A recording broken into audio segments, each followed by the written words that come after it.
గారు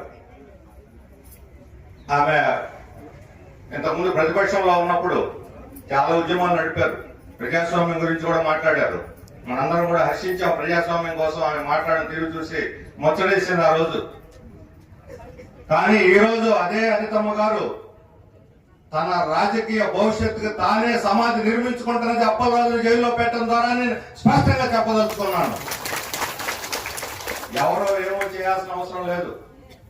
తన సమాధిని తానే తవ్వుకుంటా ఉన్నారు. ఆ రోజు ఏం చెప్పారు? ఈ రాజయ్యపేటలో బాలకృష్ణ పార్క్ రాదు చెప్పారు.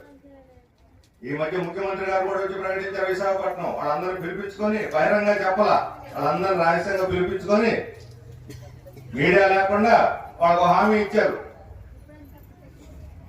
ఏమని?